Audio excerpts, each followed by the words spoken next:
Imaginez un homme qui a signé certains des films les plus visionnaires de l'histoire du cinéma et qui est pourtant mort ruiné, incompris et brouillé avec la fille qu'il a refusé de reconnaître.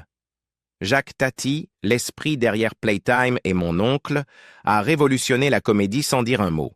Mais tandis que son personnage, Monsieur Hulot, errait dans un monde de modernité absurde, Tati lui-même se noyait dans les dettes, les fractures familiales et l'indifférence de l'industrie. Comment passe-t-on de la réalisation du film français le plus coûteux de son époque à l'oubli dans son propre pays? La réponse est aussi déchirante que brillante. Le mime noble qui refusa d'appartenir. Jacques Tati est né Jacques Tati-Chef en 1907 à Le Pec, paisible commune de l'ouest parisien. Ses origines étaient tout sauf ordinaires. Du côté paternel, il descendait de la famille noble russe Tati-Chef, une lignée remontant à la dynastie des Riourikides, l'une des plus anciennes familles aristocratiques d'Europe de l'Est. Son grand-père, le général Dimitri Tati-Chef, avait servi comme attaché militaire à l'ambassade de Russie à Paris. Mais même ce titre était entaché de scandales. Des rumeurs affirmaient que Dmitri n'avait jamais officiellement épousé la Française qui lui donna un enfant, une artiste de cirque nommée Rose Alinquant, et qu'il mourut dans des circonstances mystérieuses lors d'un accident d'équitation peu après la naissance du père de Tati, Georges Emmanuel. Georges Emmanuel lui-même connut une enfance mouvementée. Enlevé et emmené en Russie, il fut ramené en France par sa mère en 1883. Il épousa plus tard Marcel Claire van Hoof, fille d'un encadreur de tableaux italo-néerlandais, François van Hoof, dont la clientèle comptait des artistes tels que Toulouse-Lautrec. Georges Emmanuel finit par reprendre l'entreprise Van Hoof, Cadres Van Hoof, spécialisée dans les cadres sur mesure haut de gamme destinés à l'élite parisienne. Les Tati-Chef s'inscrivaient ainsi solidement dans la bourgeoisie supérieure, une famille de culture, d'argent et d'attente. Tati grandit dans un foyer empreint de raffinement, entouré d'art, de savoir-faire et de traditions familiales. Mais très tôt, Jacques se distingua. Grand, maladroit, réservé. Il n'était pas particulièrement brillant à l'école. Il peinait à entrer dans le moule qu'on avait tracé pour lui, celui de l'héritier discret et compétent d'une entreprise respectable. Il trouva refuge ailleurs, dans le mouvement. Il jouait au tennis, montait à cheval et, surtout, rejoignit l'équipe de rugby du Racing Club de France. C'est là, pendant les mi-temps, qu'il commença à amuser ses coéquipiers en imitant avec une précision redoutable leur style de jeu. Exagéré, mais juste. Il riait, il insistait. Quelque chose s'enclencha. En 1928, après son service militaire au 16e régiment de dragons, Tati effectua un séjour de formation à Londres.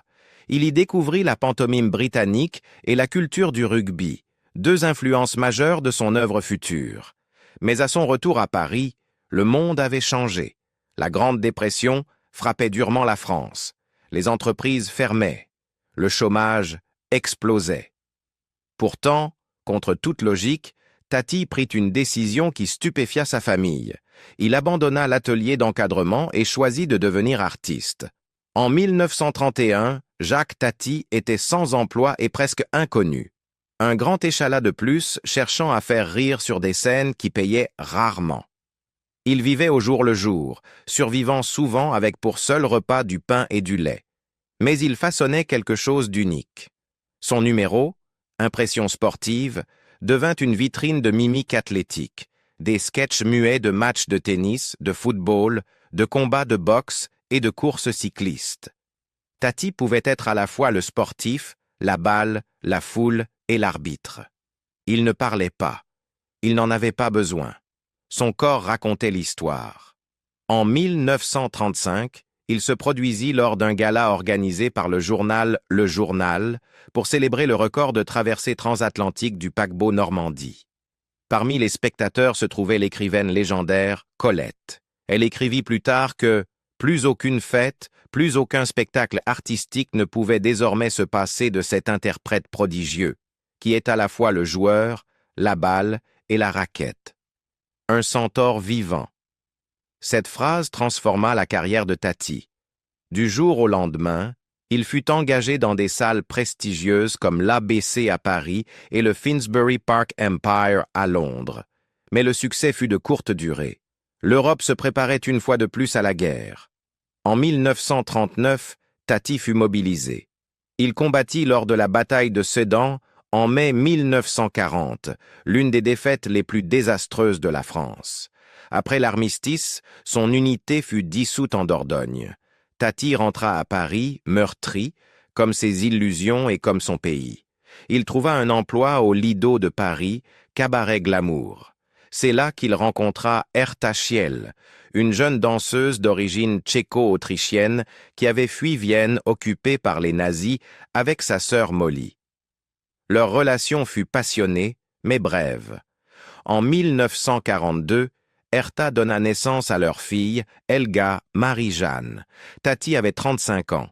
Cela aurait dû être un tournant. La paternité, la stabilité. Il n'en fut rien. Sous la pression de sa sœur Nathalie et du conservatisme moral de la France en guerre, Tati refusa de reconnaître l'enfant. Certains disent qu'il craignait d'entacher sa réputation dans les milieux artistiques parisiens. D'autres y voient un rejet froid et calculé. Quelle qu'en soit la raison, les conséquences furent dévastatrices. Herta se retrouva seule avec son bébé et Tati fut renvoyée du Lido. Il retourna brièvement sur la scène de l'ABC, mais ses collègues lui tournèrent le dos. Les portes se fermèrent. Les cœurs aussi. Herta et Helga finirent par fuir en Angleterre, vivant la Seconde Guerre mondiale comme réfugiés. Helga grandit sans savoir qui était réellement son père. Lorsqu'elle l'apprit enfin, ce ne fut ni par des retrouvailles, ni par une réconciliation, mais par des rumeurs. Ses lettres adressées à Tati, des décennies plus tard, restèrent sans réponse. En 1955, lors de l'insurrection marocaine pour l'indépendance, elle se retrouva bloquée à Marrakech. Elle demanda de l'aide au consulat français et écrivit directement à Tati, le suppliant de l'aider à rentrer en France. Une fois encore, il se tut. Des années plus tard, son fils, le petit-fils de Tati, écrira avec amertume sur cet abandon. L'illusionniste, scénario semi-autobiographique non produit de Tati, plus tard adapté en film d'animation, est souvent considéré comme son mea culpa voilé, une reconnaissance silencieuse de la fille qu'il n'a jamais revendiquée. Mais c'était trop peu, trop tard. L'ascension de Hulot est le prix de la perfection. Le premier véritable film de Tati, Jour de fête, était une comédie autour d'un facteur de campagne, une satire douce amère de l'obsession américaine pour la vitesse et le progrès. Le film fut tourné en couleur, une première audacieuse pour le cinéma français, mais sorti finalement en noir et blanc, la nouvelle technologie couleur s'étant révélée défaillante. Cet incident technique n'entrava pas son succès, mais il annonçait déjà un avenir où les visions ambitieuses de Tati dépasseraient les capacités du monde à les suivre. Vint ensuite Les vacances de Monsieur Hulot, le film qui donna naissance à son personnage emblématique. Monsieur Hulot, maladroit bienveillant, éternellement en décalage, qui essaie, échoue, puis sourit encore. Les critiques le comparèrent au vagabond de Charlie Chaplin. Mais Hulot ne luttait pas contre la misère. Il se heurtait à la modernité. Avec très peu de dialogue et une utilisation révolutionnaire du son, le film connut un succès international. Tati devint le génie discret de la comédie visuelle. Son film suivant, Mon oncle, alla plus loin encore, se moquant des cuisines en plastique, des fontaines automatiques et des prétentions bourgeoises. Le film remporta l'Oscar du meilleur film en langue étrangère. Tati était désormais célèbre dans le monde entier, mais la célébrité n'offrait aucune protection. Il aurait pu continuer à enchaîner des succès modestes. Au lieu de cela, il misa tout sur son œuvre absolue, Playtime. Pendant 6 ans et pour des millions de francs, Tati construisit une ville factice aux portes de Paris, Tativille. Un labyrinthe d'acier et de verre destiné à ridiculiser le modernisme sans âme. Le film fut tourné en 70 mm, coûta plus cher que n'importe quel film français avant lui, et faillit le détruire. On l'avait prévenu, il refusa les gros plans, refusa une intrigue classique, refusa les copies en 35 mm, refusa de donner au public ce qu'il attendait. Et lorsque Playtime sortit en 1967, ce fut un échec retentissant. Les critiques français furent déconcertés, les distributeurs américains passèrent leur chemin, et Tati, qui avait hypothéqué sa maison et sa société pour achever le film, fut anéanti. L'échec de Playtime ne fut pas seulement financier. Il lui coûta le contrôle de sa propre œuvre. Ses films furent saisis par les créanciers, sa maison vendue, sa société de production liquidée. L'artiste qui avait autrefois orchestré les foules comme des symphonies se retrouva désormais seul. La famille secrète, le génie oublié. Au lendemain de Playtime, les années 1970 ne s'ouvrirent pas pour Jacques Tati comme un nouveau chapitre, mais comme une longue convalescence après un traumatisme artistique et financier. La faillite l'avait privé de presque tout ce qui garantissait autrefois son indépendance, sa société de production, sa maison de Saint-Germain-en-Laye et, plus douloureuse encore, le contrôle des films qui portèrent son nom. Des proches raconteront plus tard que cette perte lui fit bien plus mal que l'argent lui-même. Pour un homme qui croyait absolument à l'idée d'auteur, à la conviction qu'un film était le prolongement intime de celui qui le créait, perdre la propriété de son œuvre équivalait à une amputation. Pourtant, Tati refusa de disparaître. En 1969, avec des moyens drastiquement réduits, il fonda une nouvelle structure de production, la CEPEC, pleinement conscient que l'époque des ambitions démesurées était révolue. L'industrie ne lui faisait plus confiance pour de gros budgets, et lui ne faisait plus confiance à l'industrie. C'est dans ce contexte qu'il réalisa Trafic, un film d'abord conçu pour la télévision avant d'obtenir une sortie en salle. Monsieur Hulot y revenait au premier plan, mais le ton avait changé. Là où Playtime était monumental et foisonnant, Trafic se révélait contraint, pragmatique, presque modeste. L'histoire suivait Hulot, designer automobile, voyageant de Paris à Amsterdam avec un prototype de camping-car, une invention truffée de gadgets absurdes censés rendre les loisirs plus efficaces. L'ironie était aiguë et profondément personnelle. Tati, autrefois obsédé par la perfection technologique, se moquait désormais de cette idée même de progrès qui l'avait ruiné. Les pannes à répétition, les embouteillages, les délais manqués et les obstacles bureaucratiques du film faisaient écho à sa propre vie professionnelle. Même la fin semblait douloureusement lucide. Hulot est licencié au moment précis où son invention rencontre le succès, métaphore amère d'un artiste rejeté une fois que le système a extrait ce qui l'intéressait. Les critiques furent plus indulgentes qu'elles ne l'avaient été pour Playtime, mais l'enthousiasme resta mesuré. Le public apprécia, sans parler de chef-d'œuvre. Tati ressentit ce glissement avec acuité. Il dira un jour qu'après Playtime, on riait par politesse, plus par surprise. Son dernier film achevé, Parade, fut à la fois un repli et une confession. Financé et produit pour la télévision suédoise, il abandonnait presque entièrement le cinéma narratif. Plus de décors comme Tativille, plus de satire architecturale, plus de cauchemars modernistes. Parade se déployait comme un cirque vivant. Artistes, clowns, acrobates, enfants tirés du public pour monter sur scène.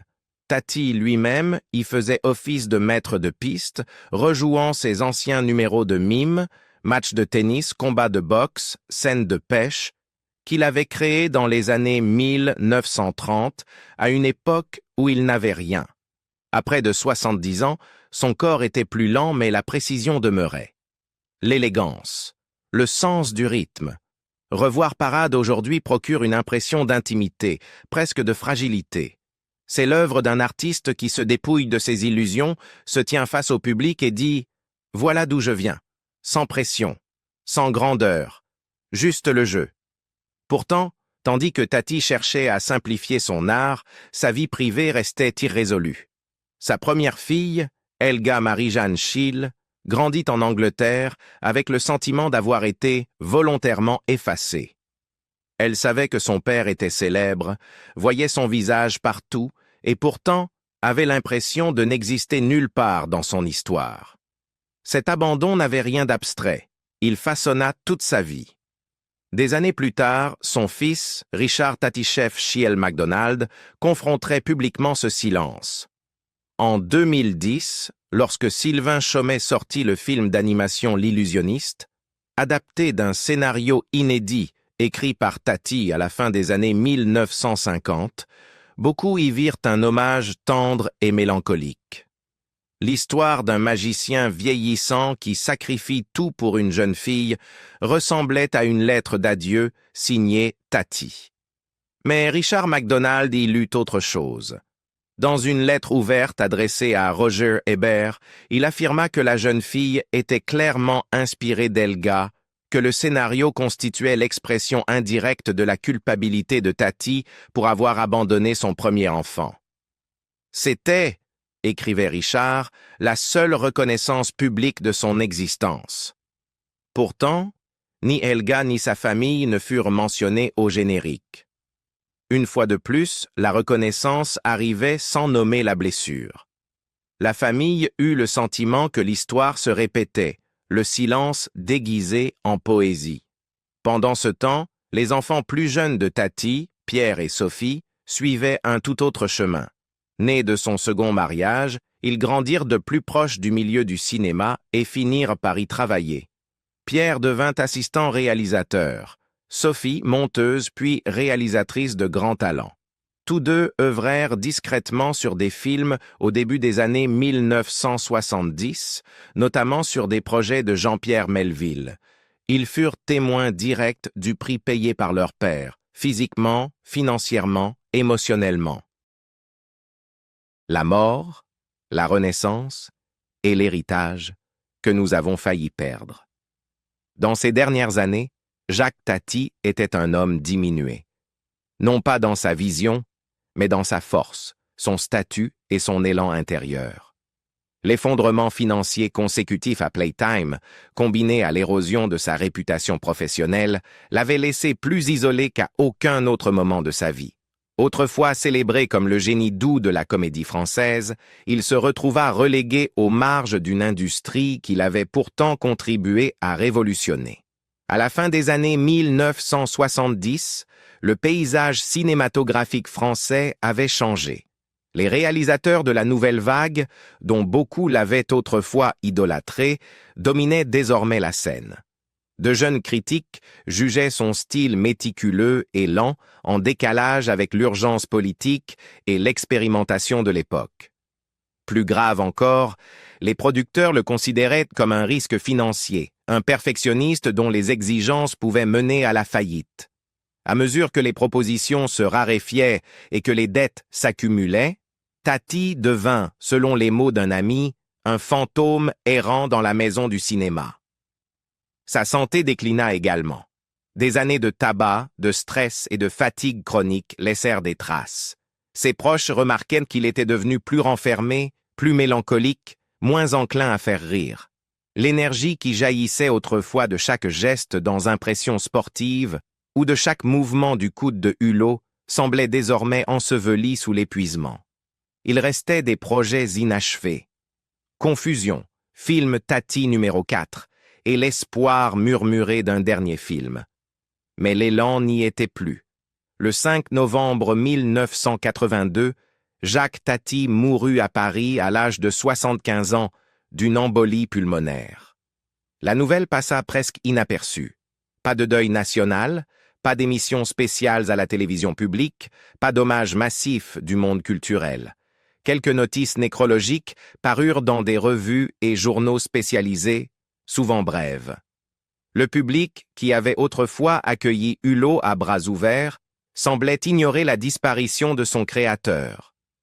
L'un des hommages les plus poignants vint du journaliste Philippe Labro, qui écrivit dans Paris Match sous ce titre « Adieu, monsieur Hulot. On le pleure mort, il aurait fallu l'aider vivant. » Tati fut enterré dans l'ancien cimetière de Saint-Germain-en-Laye, non loin de son enfance. Sa tombe, à l'image de tant d'aspects de sa vie, est modeste. Une pierre simple, dissimulée le long de sentiers calmes bordés de lierre. Aucun mausolée grandiose, aucun monument au triomphe cinématographique. Cela semble juste. Un homme qui a su capter la poésie des petites choses, reposant enfin avec humilité. Mais pour Jacques Tati, la mort ne signifia pas la disparition. Dans la décennie qui suivit, une renaissance silencieuse s'amorça, menée non par les critiques, mais par sa fille, Sophie Tati-Chef. Monteuse de grand talent, elle avait travaillé avec Jean-Pierre Melville et Claude Berry, mais c'est l'héritage de son père qui devint sa priorité. Avec l'aide de son frère Pierre, elle entreprit le travail patient et complexe de sauvetage de son œuvre, menacée par l'oubli juridique et la dégradation matérielle.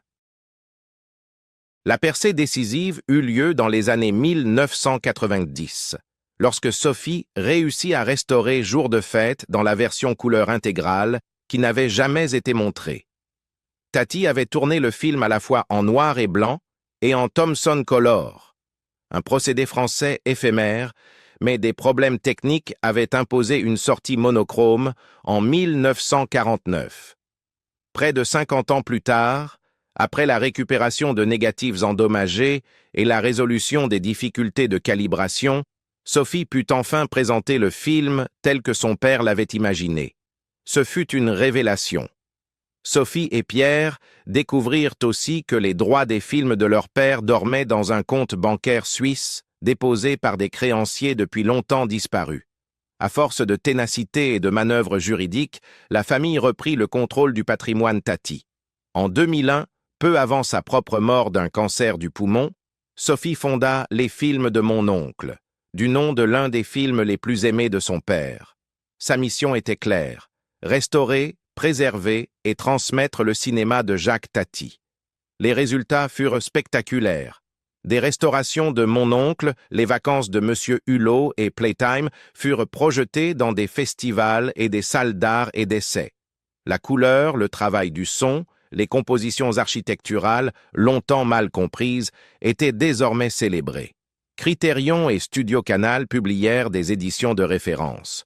Le mythe de Tati se réécrivait, non plus un excentrique charmant, mais un maître de la forme. Et les cinéastes prirent la parole. David Lynch qualifia Mon oncle de l'un des plus grands films jamais réalisés. Steven Spielberg cita Playtime comme une influence majeure sur The Terminal, notamment pour ses longues scènes d'observation sans parole. Wes Anderson reconnut l'influence directe de Tati sur son langage visuel, le placement des acteurs, les palettes de couleurs, la symétrie. Terry Gilliam loua sa clarté folle. Rowan Atkinson fut catégorique. Sans Jacques Tati, Mr. Bean n'existerait pas. Plus que des hommages, c'étaient des gestes de filiation artistique. À Saint-Marc-sur-Mer, petite station balnéaire où fut tournée les vacances de Monsieur Hulot, une statue fut érigée. Elle se dresse près de l'hôtel du film, représentant Hulot en plein pas, manteau gonflé par le vent marin, pipe aux lèvres. Ce n'est pas seulement un mémorial, c'est un instant figé, l'un des rares lieux en France où Tati est honoré publiquement. Puis vint L'Illusionniste, le film d'animation tiré d'un scénario inédit de Tati, porté à l'écran par Sylvain Chomet. L'histoire suit un magicien vieillissant, clairement inspiré de Tati, dont la carrière s'éteint face à la télévision et à la culture de la jeunesse. Il rencontre une jeune fille qui croit ses tours réels. La fin est déchirante. Le magicien s'en va sans un mot, sachant que les illusions, comme l'enfance, doivent de finir. Pour beaucoup, ce film fut la dernière note de Tati, un adieu au monde qu'il avait décrit et à celui qu'il avait connu. Pour d'autres, notamment la famille d'Helga Schiele, la fille qu'il avait abandonnée, ce fut un rappel douloureux. Ils estimèrent que la jeune fille du récit était inspirée d'Helga et que le scénario constituait une excuse intime. Mais à la sortie du film, le nom d'Helga ne fut pas mentionné.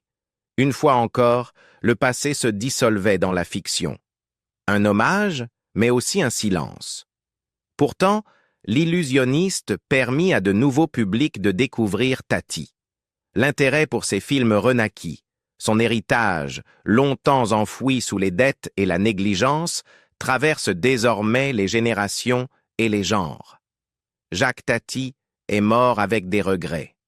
Oui, mais son œuvre a survécu, non pas malgré son étrangeté, mais grâce à elle.